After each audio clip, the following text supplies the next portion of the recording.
حنا نے بائیں جانب ہاتھ باندھے سر جھکائے کھڑے ملازم کو کھا جانے والی نظروں سے دیکھا۔ کون ہو تم لڑکے؟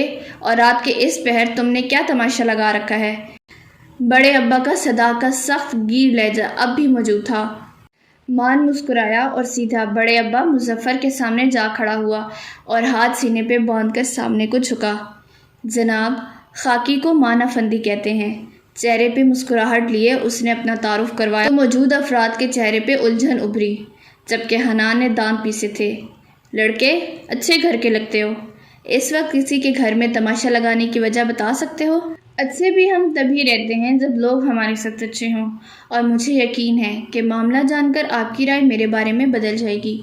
برخوردار، معاملے کو آسان الفاظ میں بیان کرو کیونکہ یہ ہمارے کھانے کا وقت ہے، اور بات کو ذرا جلدی کرو کیونکہ ہم لوگ کھانا رات کو لیٹ کھانا پسند نہیں کرتے ہیں۔ اس لڑکے کا انداز بڑے ابا کو ایک آنکھ نہ بھایا تھا، تبھی کچھ خشک لہجے میں کہا۔ مان قدرے جھکا اور مڑ کر ایک بار حنان کو دیکھا۔ جو حکم سرکار۔ سر، مناسب ہے کہ ہم کہیں بیٹھ کر بات کر لیں، کہیں تنہائی میں؟ ملازمین کے سامنے میرا خیال ہے کہ بات کرنا مناسب نہیں ہوگا۔ وہ جو اس کے بولنے کے منتظر تھے اگلی بات سن کر چونکے تھے۔ فلک جو باغیچے سے باہر جھانک رہی تھی، باہر کے مناظر کو اس نے بہت تعجب سے دیکھا تھا، مگر چونکہ فاصلہ زیادہ تھا اور اندھیرا ہونے کی وجہ سے وہ حنان کے ساتھ موجود شخص کو نہ پہچان پائی تھی، اور وہ ہمیشہ کی طرح بغیر سوچے سمجھے شانے اچکا کر باورچی خانے سے باہر نکل آئی۔ قسمت میں لکھا شاید اس کی زندگی کا وہ لمحہ تھا جس کے آگے مخص تباہی ہی تباہی تھی۔ کاش کہ وہ ایک بار ایک لمحے کے لیے سوچ لیتی۔ بھابھی، آپ نے سوچا پھر سدرا کے بارے میں؟ چچی جان کو ایک دم سے فلک کو دیکھ کر آپی سدرا کے رشتے کا بھی یاد آ گیا جو انہوں نے کچھ ہی روز قبل تائی جان کو بتایا تھا۔ لڑکا ان کے بھائی کے بہنوئی کا بیٹا تھا اور کسی فیکٹری میں مینیجر کے عہدے پہ فائز تھا، مگر چونکہ ہمیشہ کی طرح آپی سدرا اس معمولی سے رشتے پہ راضی نہ تھی تو تائی جان نے منع کر دیا تھا۔ لیکن وہ لوگ پھر بھی پرزور کوشش میں تھے کہ کسی طرح آپی سدرا کے رشتے کے لیے بڑے ابا مان جائیں، مگر موئی قسمت کے تائی جان نے اس رشتے کے حوالے سے پل بھر کو بھی ذکر نہ کیا۔ وجہ یہی تھی کہ آپی سدرا راضی نہیں تھی تو نہیں کرنا تھا۔ اس نے ایک افسردہ سی نظر آپی سدرا کو دیکھا جو چچی جان کی بات سن کر خاصی غیر آرام دہ معلوم ہونے لگی تھی۔ فلک نے کمر صوفے سے ٹکا لی اور مخصوص لمحے کے لیے آپی سدرا کے چہرے کو بغور دیکھا۔ جب نظر ایک دم سے دھندلا گئی، منظر بدلنے لگا، اس کے کانوں میں ماضی میں کہے گئے کسی کے الفاظ گونجنے لگے۔ تم میرے لیے سب سے اہم ہو، تم مجھ پہ بھروسہ کیوں نہیں کرتے؟ فون کان سے لگائے لڑکپن کو چھوتی آواز سدرا آپی کی تھی۔ میں جانتی ہوں کہ محبت اور جنگ میں سب جائز ہے، تبھی تو اتنا بڑا قدم اٹھانے جا رہی ہوں۔ دھیمے لہجے میں وہ صوفے پہ دراز منہ پہ دوپٹہ لیے وہ بول رہی تھیں اور اس بات سے مکمل انجان تھی کہ زمین پہ بیٹھی ہوم ورک کرتی فلک سلطان سب کچھ جان کر بھی انجان بن رہی تھی۔ تم رات 12:40 پہ حویلی کے پچھلے دروازے پہ آ جانا، میں سارا سامان اور زیورات لے کر وہیں آ جاؤں گی، جو قیمتی ملا لے آؤں گی۔ اب خوش؟ وہ ہنسی تھی۔ 14 سالہ فلک نے صدمے سے ہونٹ بھینچ لیے۔ سنو، مجھے دھوکہ مت دینا ورنہ قسم سے خودکشی کر لوں گی اور قیامت کے روز بھی تمہیں معاف نہیں کروں گی۔ پرشکوہ لہجے میں وہ کہہ رہی تھی۔ فلک دبے پاؤں وہاں سے اٹھ گئی۔ فلک باجی۔ نوری نے اس کا کندھا زور سے ہلایا۔ وہ جو کہیں ماضی میں گم بیٹھی تھی چونک کر واپس آئی۔ باجی، آپ کو مردانے میں صاحب بلا رہے ہیں۔ اسے کھوئے دیکھ کر ملازمہ نے کچھ تیزی سے کہا تو فلک نے ایک بار ناسمجھی سے اسے دیکھا۔ کیوں؟ معلوم نہیں جی، بس پیغام بھجوایا کہ آپ فوراً پہنچیں۔ دوپٹے کو ہاتھ پر باندھتے کھولتے ملازمہ نے پرجوش کہا تو دلان میں بیٹھی تمام خواتین ایک دم سے سیدھی ہوئی تھیں۔ آپی سدرا جو کچھ دیر قبل اپنے ناخنوں سے کھیل رہی تھی ایک دم سے ذرا سامنے کو جھکی تھی۔ تارا نے ناسمجھی سے اپنی بہن کو دیکھا مگر وہ اس کی طرف متوجہ نہ تھی۔ ایسا کیا ہو گیا کہ بڑے ابا مجھے مردانے میں بلا رہے ہیں؟ اٹھ کر اس نے خواتین کو دیکھتے سر پہ دوپٹہ لے کر کہا اور پھر آگے قدم بڑھا دیے۔ رکو، ہم بھی چلتے ہیں۔ آ جائیں چچی جان، امی آپ بھی آئیں۔ آ جاؤ تارا تم بھی، سب کو باری باری بلاتے اور آخر میں تارا کو ہاتھ سے پکڑ کر انہوں نے کھڑا کیا تھا، اور اس سے قبل فلک کچھ کہتی وہ باہر نکل چکی تھیں۔ فلک نے گہرا سانس لے کر ان سب کو باہر جاتے دیکھا اور سر جھکا کر خود بھی چلنے لگی تھی۔ اگر اس لمحے اسے پتہ چل جاتا کہ یہ قدم اسے کس جانب لے جا رہے ہیں تو شاید وہ دلان سے مردانے تک کے سفر کو روک دیتی، وقت کو منجمد کر دیتی۔ مردانے میں غیر معمولی سے سناٹا تھا۔ خواتین سب راہداری سے ہٹ کر ایک جانب کو کھڑی تھیں۔ جب فلک نے قدم اندر رکھا، فلک کی سب سے پہلی نظر حنان پہ پڑی تھی جو راہداری کو ہی دیکھ رہا تھا۔ فلک کو دیکھتے ہی اپنی جگہ سے اٹھ کھڑا ہوا۔ فلک نے سر کو ہلکے سے موڑ کر دروازے کی جانب پشت کیے بڑے ابا کے سامنے بیٹھے مان افندی کو دیکھا۔ پشت کی وجہ سے وہ مان افندی کو پہچان نہیں سکی تھی، لیکن مرد حضرات کے غیر فہم سے تاثرات کو دیکھ کر ایک دم سے اس کا دل زور سے دھڑکا تھا اور اس کی ہتھیلیاں نم ہونا شروع ہوئی تھیں۔ جی بڑے ابا۔ ہاتھ کو دوپٹے میں چھپا کر اس نے ان کی کپ کپی چھپانے کی کوشش کی۔ وہ وجہ بھی نہیں جانتی تھی کہ اس کا لہجہ کیوں کانپ رہا تھا، دل کیوں لرز رہا تھا۔ مان فلک کی آواز پہ اٹھ کھڑا ہوا اور پینٹ کی جیبوں میں ہاتھ ڈالتا ایک دم سے مڑا تھا۔ اس کے چہرے پہ مسکراہٹ تھی۔ فلک نے مڑتے مان کو دیکھا اور دل ایک دم سے جو بے ترتیب دھڑک رہا تھا تھم گیا، سانس گلے میں اٹک گئی۔ سانس تو تارا کی بھی اٹکی تھی۔ تم یہاں؟ مردہ لہجے میں وہ مخص اتنا ہی بول پائی تھی۔ ماں نے اس کی آنکھوں میں خوف کو دیکھا اور ہلکے سے مسکرایا اور اس کی جانب قدم بڑھا دیے۔ ہاں میں۔ کیوں حیرت ہو رہی ہے تمہیں مجھے دیکھ کر؟ مسکراتے ہوئے کہتے اس نے دروازے کی راہداری سے ذرا فاصلے پہ کھڑی ان دو لڑکیوں کو بھی دیکھا، جن میں سے ایک کے چہرے پہ نقاب جبکہ دوسری کا چہرہ جھکا ہوا تھا۔ ماں نے فلک کو نقاب کی وجہ سے نہیں دیکھا تھا، لیکن سدرا کی مان کو بھیجی ہوئی تصویر میں اسے دیکھتے ہی پتہ چل گیا کہ وہ فلک ہے۔ وہ اس کی آنکھوں کو کیسے بھول سکتا تھا جن میں مان کے لیے ناپسندیدگی واضح تھی۔ فلک نے اسے ناگوار نظروں سے دیکھا اور سیدھا بابا کی جانب بڑھی جن کا سر اب جھکا ہوا تھا۔ وہ جانتی تھی وہ اس وقت اس کے مرنے کی دعا کر رہے ہوں گے۔ فلک نے ہاتھوں کو دوپٹے سے نیچے چھپا رکھا تھا۔ بابا آپ میری بات سنیں گے بابا؟ بابا کا ہاتھ پکڑتے اس نے اتنی دھیمے سے اور آس بھری آواز میں کہا کہ بابا بمشکل سن پائے، اور پھر ایک نظر اس کے ڈرے سہمے انداز کو دیکھ کر اپنا ہاتھ اسے چھڑوا لیا تھا۔ فلک، ان کا لہجہ مضبوط تھا۔ فلک نے خالی نظروں سے انہیں دیکھا۔ تم اس لڑکے کو کیسے جانتی ہو؟ اس کے چہرے کو دیکھتے انہوں نے کسی اور کو پوچھنے کی زحمت نہیں دی تھی۔ جو بات سب کے ذہنوں میں موجود تھی انہوں نے خود ہی پوچھ لی تھی۔ فلک نے ان کے ہاتھ کو دیکھا، وہ جو اب دونوں ہاتھوں کو آپس میں ملا چکے تھے، مگر فلک نے ان کے ہاتھوں کی انگلیوں میں کپ کپی دیکھ لی تھی۔ فلک نے ہونٹ بھینچے۔ بابا مجھے آپ سے بات کرنی ہے، پلیز باہر آ جائیں۔ ایک نظر موجود تمام مرد حضرات کو دیکھ کر اس نے ضدی بچے کی طرح ان کو کھینچ کر کھڑا کرنا چاہا، مگر وہ جوں کے توں بیٹھے اسے دیکھتے رہے۔ مان کے لیے اس کی بے بسی دیکھ کر اپنی خوشی چھپانا مشکل ہو رہا تھا۔ وہ بس اس لمحے کو پوز کر دینا چاہتا تھا۔ اس نے جیب سے ہاتھ نکال کر سینے پہ باندھ لیے۔ بتاؤ فلک، آج سب کو، آج کے دن ہی کا تو ہمیں انتظار تھا نا؟ پلیز میرے ساتھ ایسا مت کرو۔ مسکراہٹ چھپاتے، چہرے پہ غم اور رنجیدگی طاری کرتے اس نے ڈرامائی شکل اختیار کرتے کہا تو فلک پشت پہ اس کی آواز سن کر ایک دم سے مڑی اور ہونٹ بھینچ لیے۔ اپنی بکواس بند کرو۔ وہ دھاڑی تھی۔ ابا اور حنان اپنی جگہ سے اٹھ کھڑے ہوئے، جبکہ چچی نے تو منہ پہ ہاتھ رکھ کر اپنی حیرت کا اظہار کیا تھا۔ ہر فرد کے چہرے پہ مختلف رنگ تھے۔ بکواس؟ وہ ساتھ ہی دھاڑا۔ اپنی آواز نیچے رکھو۔ بڑے ابا کو اس کا چیخنا ایک آنکھ بھی نہیں بھایا تھا۔ بڑے ابا، مان افندی نے جو بھی آپ کو بتایا سب جھوٹ ہے، میں اسے نہیں جانتی۔ اپنے باپ کی جانب دیکھ کر اب وہ اپنے تایا سے مخاطب تھی، جبکہ مان کا نام لیتے ہی وہاں بیٹھے تمام افراد کی نظر میں اب وہ خود کو مشکوک کر چکی تھی۔ مان نے اپنی مسکراہٹ چھپائی۔ فلک، تم ایسی باتیں کر کے مجھے تکلیف دے رہی ہو۔ بھول گئی لاہور میں ہمارے ٹرپ کو، جب تم اور میں میوزیم ہال میں کھڑے تھے؟ وہ اور بھی کچھ کہنا چاہتا تھا، مگر حنان کی آواز نے اس کا جملہ مکمل ہی نہ ہونے دیا، جبکہ فلک تو چکرا کر رہ گئی تھی۔ مان نے کیسی ہوشیاری سے ایک دم واقعے کو بدل کر کیسے اپنے مطلب کے لیے استعمال کیا تھا۔ بات وہی تھی جو وہ بیان کر رہا تھا، لیکن پس منظر بیان کیے بغیر۔ فلک حنان کی جانب مڑی۔ مجھے تمہاری پرسائی کا یقین چاہیے، نہ ہی عہد۔ بس صرف اس بات کا جواب دو تاکہ یہ لڑکا یہاں سے چلتا بنے، دانت پیس کر اس نے کہا تھا۔ فلک نے بغور حنان کی آنکھوں کے بدلتے ہوئے رنگ کو دیکھا۔ وہ سحر میں تھا۔ کیا تم اس لڑکے سے کبھی لاہور میں ملی تھی؟ میں تم سے یہ نہیں پوچھوں گا کہ تم لاہور گئی تھی، یہ بھی نہیں پوچھ رہا کہ کیوں گئی تھی۔ بس ایک بات کا جواب دے دو کہ کیا تم اس لڑکے سے لاہور میں ملی تھی؟ مان کی جانب انگلی اٹھاتے حنان نے استفسار کیا تھا۔ فلک نے سینے سے دوپٹے کو مٹھی میں دبوچ لیا تھا۔ اس نے گہری آنکھوں سے حنان کو دیکھا اور پھر زبان ہلائے بغیر ہی سر اس بات میں ہلا دیا۔ حنان کا ہاتھ ایک دم سے فضا میں بلند ہوا مگر پھر وہ جیسے ساکت ہو گیا۔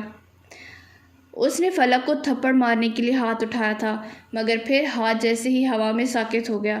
فلک نے خاموشی سے حنان کو دیکھا۔ نقلی محبت کا رنگ اب اترنے لگا تھا۔ مان نے ترہم بھری نظروں سے فلک کو دیکھ کر کچھ کہنا چاہا تھا جب اس کی پینٹ کی جیب میں پڑا موبائل بج اٹھا تھا۔ اس نے موبائل پہ آتی کال دیکھی تھی۔ بابا کالنگ۔ معذرت کہہ کے وہ راداری سے باہر نکل گیا مگر اس کے الفاظ وہاں کسی نے محسوس کیے اور نہ اس کا جانا۔ فلک کو امی کی آواز اپنے قریب اپنی پشت سے سنائی دی۔ اس سے قبل کہ وہ مڑتی، امی سلطان نے اسے کندھے سے پکڑ کر اپنی جانب موڑا اور زندگی میں شاید پہلی بار اپنی پھولوں پلی بیٹی پہ ہاتھ اٹھانے جیسی حرکت کی تھی۔ ہاتھ فضا میں اٹھتے ہی فلک کے گال پہ نشان چھوڑتا چلا گیا اور فلک نے پہلی بار محسوس کیا تھا مان اور بھروسے کا ٹوٹنا کیسا ہوتا ہے۔ درد کی حد کسے کہتے ہیں؟ اس دنیا کا بھلے کوئی شخص آپ پہ اعتبار نہ کرے، بے شک ہر شخص آپ پہ انگلی اٹھائے، آپ کے وجود کو اپنے لفظوں سے زخمی کرنا چاہے، مگر جب آپ کا قابل بھروسہ شخص آپ کے یقین کو تار تار کر دیتا ہے نا، تو تب انسان زخمی ہوتا ہے۔ زخم جیسی تکلیف ختم ہو جاتی ہے، تب انسان بس بے موت مارا جاتا ہے۔ اس کے لیے پانی اور پتھر ایک جیسے ہو جاتے ہیں، زندگی اور موت ایک جیسے لگنے لگتے ہیں اور وجود میں ایسا سکوت طاری ہو جاتا ہے جیسے کوئی قبرستان ہو۔ فلک کے بے ترتیب دل نے جیسے اب دھڑکنا چھوڑ دیا تھا۔ اس کے چہرے پہ لمحے کو بھی زخم کا نشان نہیں ابھرا تھا۔ اس نے بس خالی نگاہ سے اپنی ماں کو دیکھا جن کی آنکھوں میں آنسو تھے۔ فلک کاش تم پیدا ہوتے ہی مر جاتی۔ امی جان نے اسے بالوں سے پکڑ کر دروازے کی جانب گھسیٹا اور کہا، اور فلک خاموشی سے ان کے ساتھ گھسیٹتی چلی گئی جبکہ اس کی نظر اپنے پاؤں کے انگوٹھوں پہ تھی۔ فلک کاش تم کو ہم نے اتنا پیار، بھروسہ، اتنا مان نہ دیا ہوتا۔ کاش کہ فلک تم پیدا ہوتے ہی مر جاتی۔ مردانے سے گھر کی جانب گھسیٹتے ان کے مخص یہی الفاظ تھے۔ زخمی روح اور بکھرے اجڑے حولیے کے ساتھ وہ کہیں سے بھی کچھ دیر قبل کی تیار شیار سی فلک نہیں لگ رہی تھی۔ اس نے کمرے میں داخل ہو کر آہستہ سے دروازہ بند کیا اور اندھیرے میں چلتی ڈریسنگ کے شیشے کے سامنے جا کھڑی ہوئی۔ اس نے ہاتھ بڑھا کر ٹٹولتے ہوئے شیشے کے قریب پڑے لیمپ کے بٹن کو گرا دیا۔ لمحے کا فاصلہ تھا، روشنی نے تیزی سے اندھیرے کی جانب سفر کیا۔ کمرے میں جیسی ہی روشنی پھیلی، فلک نے چور اور کچھ ڈرتے ڈرتے شیشے میں نظر آتے اپنے اجڑے عکس کو دیکھا اور خود کو گرنے سے بچانے کے لیے ڈریسنگ ٹیبل کا سہارا لیا۔ اس کے گال پہ نیل کا بڑا سا نشان تھا جو غالباً امی سلطان کے بار بار گال پہ تھپڑ مارنے کی وجہ سے پڑ چکا تھا۔ اس کے کچھ دیر پہلے کی اونچی پونی اب مکید بالوں سے نکل چکی تھی۔ ہونٹوں کے دائیں جانب خون کی ایک ہلکی سی بوند تھی جو ہونٹ پھٹ جانے کی علامت تھی۔ اس نے نیلے فراک کے کندھے سے ہونٹ کے کنارے کو صاف کرنا چاہا جب تکلیف کی ایک لہر سی اٹھی تھی۔ اس نے فوراً چہرہ کندھے سے ہٹا لیا اور بغور اپنی غمگین سی خالی آنکھوں کو دیکھا اور پھر جیسے آنکھوں میں ایک دم سے پانی بھرنے لگا اور فلک وہیں ڈریسنگ ٹیبل کے قریب زمین پہ بیٹھتی چلی گئی۔ اس کی آنکھوں سے بہتا مایا اس کے زخمی گالوں کو بھگو رہا تھا مگر اس کے لب آپس میں پیوست تھے جیسے انہیں کسی چیز نے آپس میں جوڑ رکھا ہو۔ اس نے روتے ہوئے اپنے گرد بازو لپیٹ لیے اور پیشانی گھٹنوں پہ رکھ لی۔ روح اس وقت شدید زخمی تھی، لہو بہہ رہا تھا مگر افسوس کہ اس وقت اس سے بھی تکلیف دہ بات یہ تھی کہ وہ تنہا تھی۔ زندگی جو کچھ روز قبل اس کے گرد چکر کاٹتی کہکے لگا رہی تھی، اس کے سامنے بیٹھی بغور اسے دیکھ رہی تھی اور زندگی کے چہرے پہ بھی آج اسی طرح سے زخم تھے جیسے فلک کے چہرے پہ موجود تھے۔ بابا، امی، آپ کو تو مجھ پہ یقین کرنا چاہیے تھا، پرنم لہجے کے ساتھ وہ مخص اتنا ہی بولی تھی۔ آپ نے میری بات سننا بھی گوارا نہیں کیا اور مجھے ٹھکرا دیا۔ آنسو بہت آہستگی سے اس کی گالوں پہ بہہ رہے تھے۔ اور امی سلطان، آپ کو مجھ پہ بھروسہ کرنا چاہیے تھا، اتنا تو اعتبار کرتی نا آپ امی سلطان۔ وہ سب کیا تھا جن پہ ہم اعتبار کرتے ہیں، ہم ان کے ساتھ ایسے تو نہیں کرتے۔ لہجے میں درد ہی درد لیے وہ کہہ رہی تھی۔ کاش کہ آپ نے خود کو اور مجھے اعتبار کے نام پہ دھوکہ نہیں دیا ہوتا۔ کاش کہ آپ مجھے باہر پڑھنے کے لیے نہ بھیجتی۔ کاش یہ سب نہ ہوتا جو آج ہوا ہے، درد بھرے لہجے میں اس نے کہا، اور وہ اٹھ کھڑی ہوئی۔ اور کاش کہ میں اپنی نظروں میں اتنی نہ گرتی جتنا میں آج گر گئی۔ کاش میرا کوئی مسیحا بن جائے، کاش کہ کوئی آ کر میرے درد کو اپنے اندر سمیٹ لے، کاش کہ میں غائب ہو جاتی۔ نہ جانے کتنے کاش یوں ہو جاتا، کاش یوں ہو جاتا کہہ کر اپنے آپ سے شکوہ کر رہی تھی۔ کیا آپ کے ساتھ کبھی ایسا ہوا ہے کہ آپ کو پہلے سے اس بات کا یقین دلایا گیا ہو کہ آپ پہ بہت اعتبار کیا جاتا ہے، آپ اس اعتبار کو قائم رکھنے کی خاطر بہت ساری قربانیاں دیتے ہیں، اور ایک روز معلوم ہوتا ہے کہ جس چیز کے لیے آپ نے اپنے ذات کو بھلا دیا تھا وہ تو آپ کے حصے میں ہی کبھی نہیں تھی۔ فلک کو سب ملا تھا، بظاہر وہ ایک خوش باش سی لڑکی تھی، مگر آج اسے اندازہ ہوا اسے سب ملا ہی نہیں تھا۔ اسے اعتبار نہیں ملا تھا، اسے والدین کا یقین نہیں ملا تھا، اور ملا بھی تھا تو مخص ملاوٹ زدہ جس کے رنگ تک پکے نہ تھے۔ ہلکی سی بارش نے سارے رنگ بکھیر دیے۔ وہ تقریباً 20 منٹ تک یوں ہی فرش پہ گھٹنوں کے گرد اپنے بازو لپیٹے بیٹھی رہی، یہاں تک کہ اندر کا غبار ہلکا ہو گیا اور دماغ سے بوجھ اترنے لگا۔ میں نے کچھ غلط نہیں کیا، نم آنکھوں کو آستینوں سے پونچھتے اس نے ہونٹوں کو آپس میں بھینچا اور پھر اٹھ کھڑی ہوئی۔ کیا میرا سچ میں کوئی گناہ نہیں تھا؟ گھوم کر اپنے عکس کو شیشے میں دیکھا، اس نے اپنی آنکھوں میں جھانک کر خود سے سوال کیا۔ دل نے فوراً مثبت جواب دیا، مگر دماغ سچا تھا، جھٹ دل کو جھڑکا۔ ہے تمہاری غلطی۔ اچھا کیا ہے؟ دل بھی اڑا۔ چھپ کر لاہور جانے کی غلطی۔ بلکہ نہیں، غلطی نہیں، گناہ۔ غلطی تو انجانے میں کی جاتی ہے اور گناہ جان بوجھ کر کیا جاتا ہے۔ تم خود کو بہت قابل اور ذہین سمجھتی تھی، تمہیں لگتا تھا تم جو بھی کرتی ہو، تم اتنی ہوشیار ہو کہ تم اس پہ آسانی سے پردہ ڈال سکتی ہو۔ دماغ تن سے ہنسا تھا۔ فلک نے ہونٹ بھینچ لیے۔ نہیں فلک سلطان، ہر بار ایسا نہیں ہوتا۔ تم اگر لوگوں کے لیے سچی ہو، ہمیشہ لوگوں کو ان کا گناہ، ان کی غلطیاں بتا کر، اچھی باتیں کر کے اچھی بن جاتی ہو، تو اب تمہیں خود کو کیا ہوا ہے؟ تم خود تو ایسی نہیں تھی۔ یاد ہے تمہیں وہ لمحہ جب تم نے سدرا آپی سے کہا تھا، آپی چھپ کر کیا گیا کوئی بھی کام ہمیشہ اچھا نہیں ہوتا۔ اگر نیکی اندھیرے میں کی جا سکتی ہے تو گناہ تو پھیلتا ہی اندھیرے میں ہے۔ تم نے بھی اپنے والدین کو اندھیرے میں رکھ کر بہت کچھ کیا ہے، اور یہ سب اس کی سزا ہے۔ دماغ نے کسی بھی بحث کے بغیر دل کو ہرا دیا تھا۔ فلک نے سر جھٹکا۔ ہاں، وہ بولی تو اس کا لہجہ غمزدہ تھا۔ ہاں میں جانتی ہوں، میں نے بہت ساری غلطیاں کی ہیں۔ غلطیاں نہیں، گناہ۔ دماغ نے فوراً درستگی کی تھی۔ ہاں میں نے بہت گناہ کیے ہیں، اس نے فوراً اعتراف کیا، مگر میرا یقین مانو میری نیت میں کبھی بھی کھوٹ نہیں تھا۔ کیا پتہ ایسا ہی ہو؟ نہیں ایسا نہیں ہے، میں لاہور گئی تھی، امی بابا کو نہیں بتایا تھا، لیکن تارا بھی تو گئی تھی۔ تارا کو کسی نے کیوں نہیں پوچھا؟ تارا کو تم لے کر گئی تھی، دماغ نے فوراً کہا۔ فلک ہنس دی۔ تارا کو اگر میں نے کہا تھا تو اس کے پاس حق تھا کہ وہ مجھے منع کر دیتی۔ پھر کیوں نہیں اس نے منع کیا تھا مجھے؟ دماغ کی بکواس وہ مزید اب سنے بغیر ایک نئے نکتے کو لیے کہہ رہی تھی۔ کیا ایسا ہے جیسا میں کہہ رہی ہوں؟ کیا جو میرے ساتھ ہوا ہے یہ میرے کیے کا گناہ ہے، یا پھر کسی کی سوچی سمجھی سازش؟ شیشے میں دیکھتے دکھے دل کے ساتھ اس نے بغور اپنی روئی روئی آنکھوں کو دیکھتے خود سے کہا تھا، اور پھر تبھی شیشے کے اس پار آنکھوں میں کچھ عکس بگڑنے لگے تھے۔ فضا کی خاموشی میں ایک دم سے کسی جادوگرنی کی ہنسی گونجنے لگی تھی۔ اسے چند گھنٹے قبل کے مناظر یاد آئے۔ آپی سدرا اور تارا کی گفتگو۔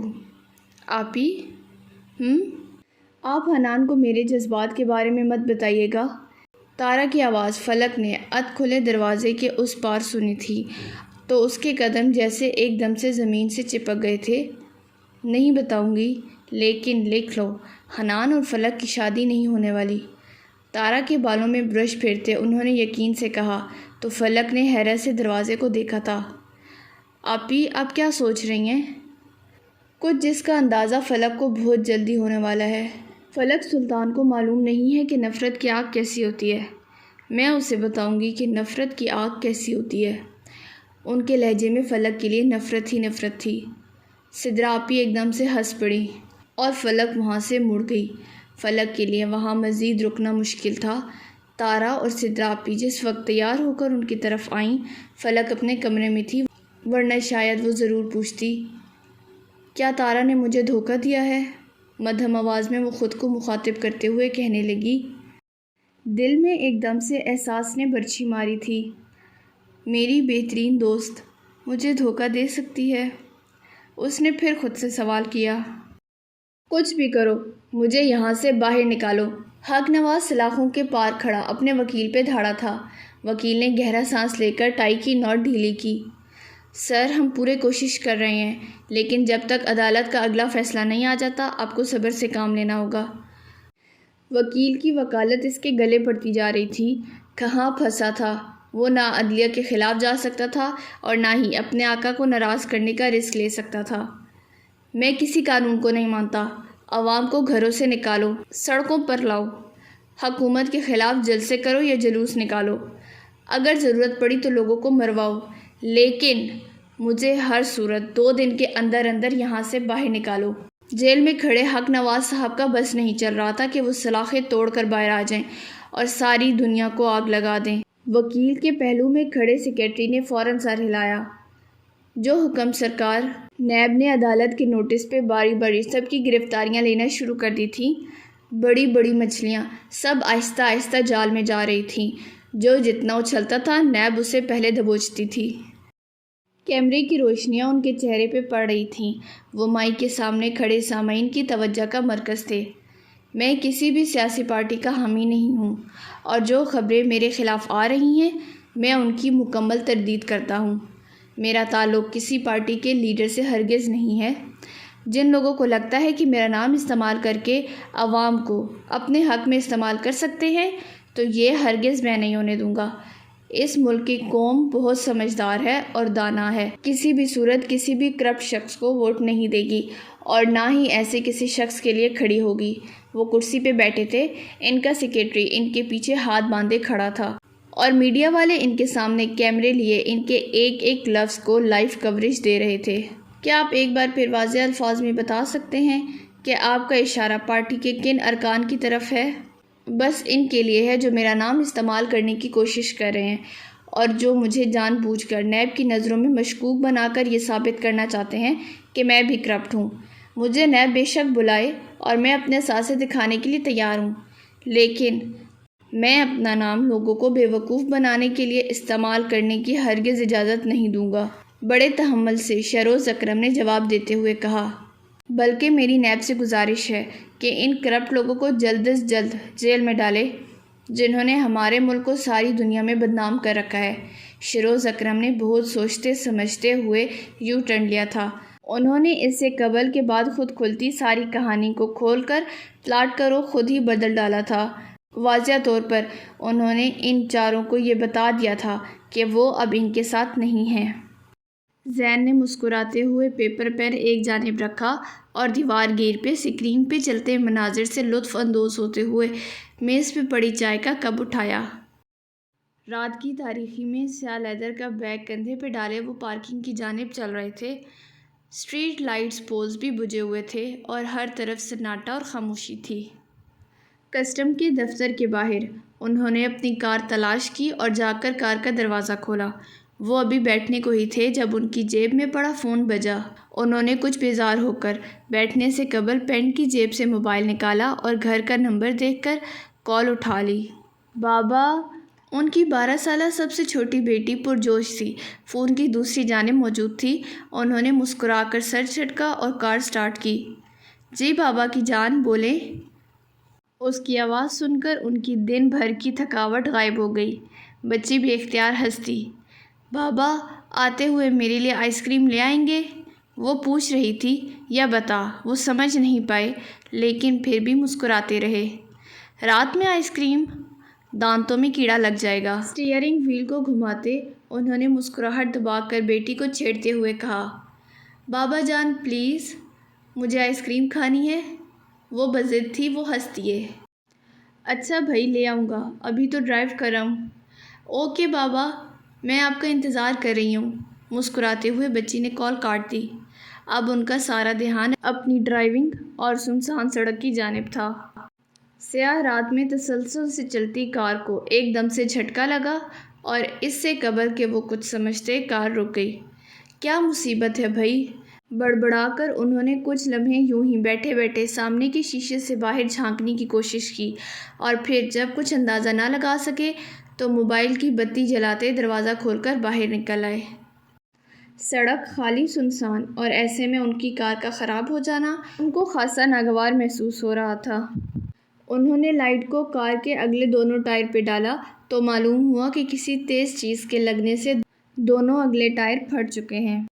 حضرت نے پیشانی مسل کر دل ہی دل میں کوفت کا اظہار کیا تھا اور ابھی موبائل نکال کر مدد کے لیے کوئی نمبر ملانا چاہا جب کوئی بھاری شے سیدھا ان کے سر کے پیچھے آ لگی تھی، یوں جیسے کسی نے کوئی بھاری چیز اٹھا کے ان کے سر کے پیچھے ماری ہو، جیسے کوئی بھاری سریا یا پھر لوہا۔